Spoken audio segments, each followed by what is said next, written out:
Attention citizens, nuclear strike imminent.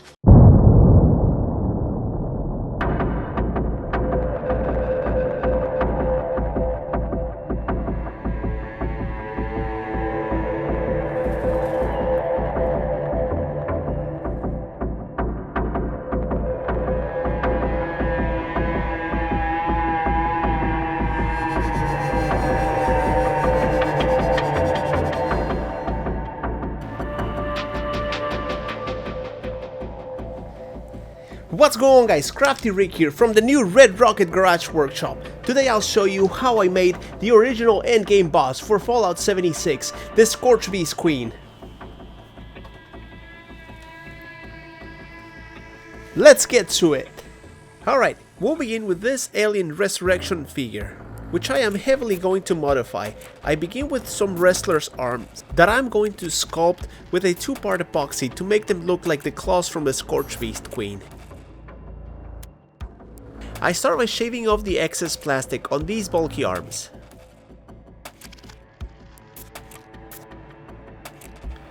And then I add a wooden dowel to extend them a little bit.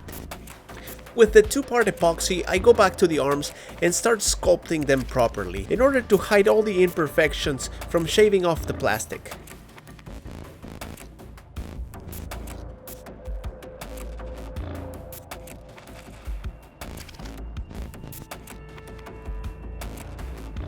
I tie its digits with floral wire in order to make the claw shape.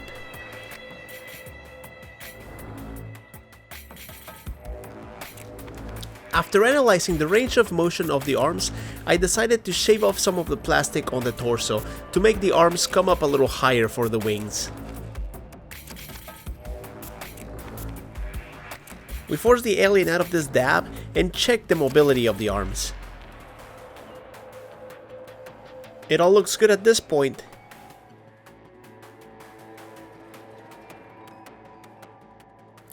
I grab a drill bit and drill some holes on its side where the other arms are gonna go. We got a good range of motion and it looks the part. And then I start sculpting the claws with green stuff. The wings were interesting to work with. I sketched out some patterns on paper and used it as a base reference for the overall size of the wings.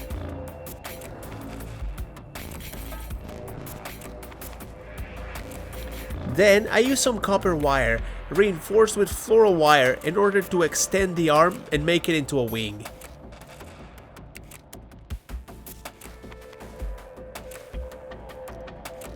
I do the same thing with the other arm and line up the patterns to make sure everything follows shape. Initially this was going to be just an action figure, but it scales properly with the Fallout Wasteland Warfare miniatures, as you can see right here.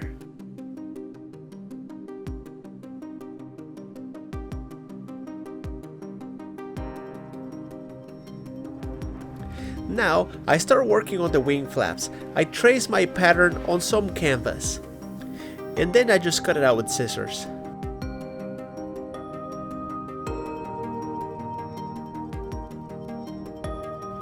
I line it up and do some more test fitting.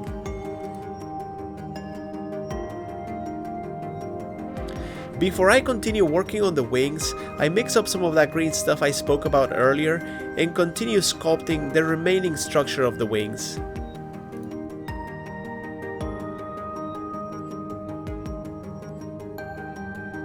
The flexibility that green stuff provides is exceptional for custom action figures.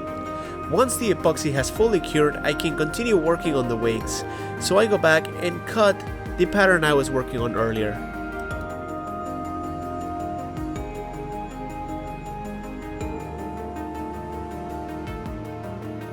Now the next step is important.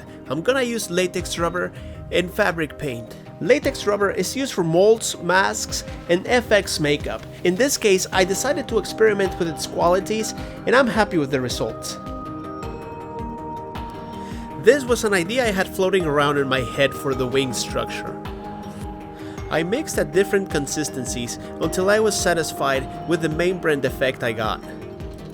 And for all those veins, I just used some thread that I infused in the paint. That ain't right, man. Take a look at the veinings.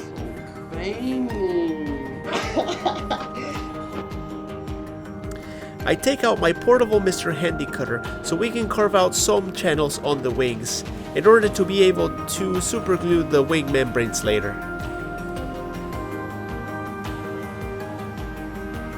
The wing job really brought things together. Now it's time to move on to the head. I start by carving out the excess plastic on the joint socket, and then I give the alien a lobotomy.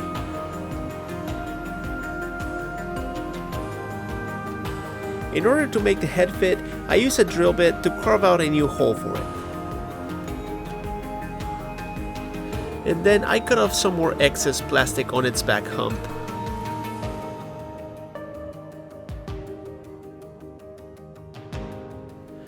I check the range of motion to check that everything is good, and then I proceed to sculpt some of the back features.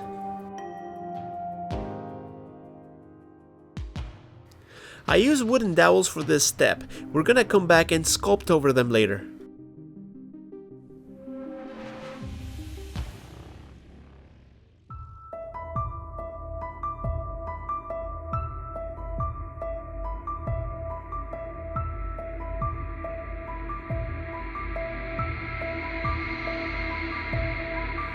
Moving back to the head, I remove the original fangs and then I use wire on the whole thing to be able to modify the structure of it.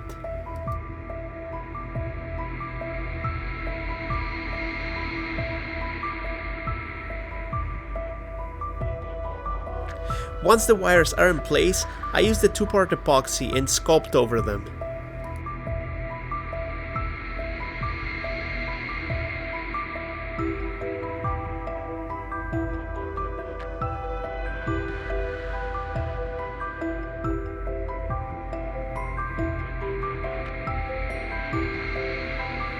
And then I continue to sculpt the rest of the face by looking at reference pictures online.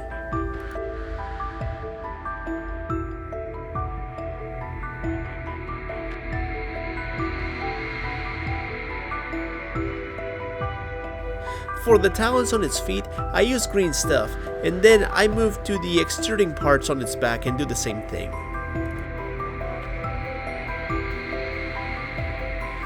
I also use it for the ears, given how flexible it is.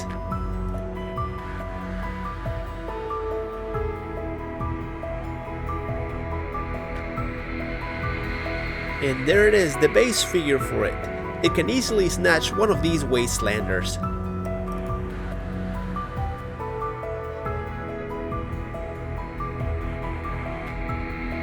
All it needs now is a paint job. I took it outside and primed it in white.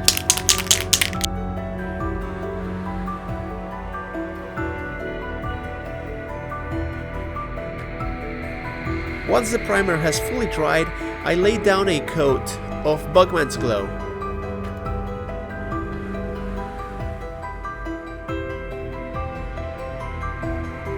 I do that for the whole figure front and back.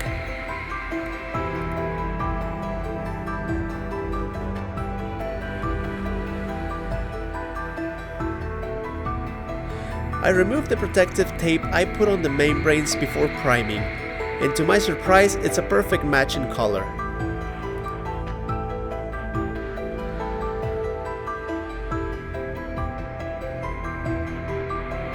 I touch up here and there, and I continue to paint the claws and talons.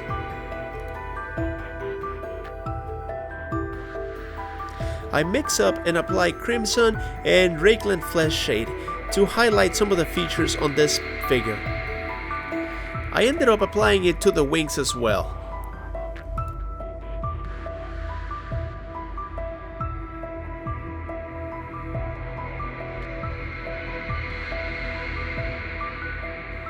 After that, I highlight it with a mix of a lighter fleshy tone.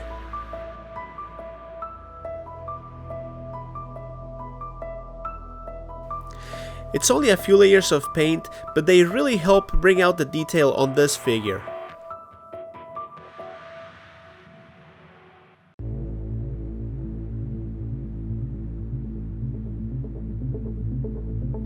Check out the final results!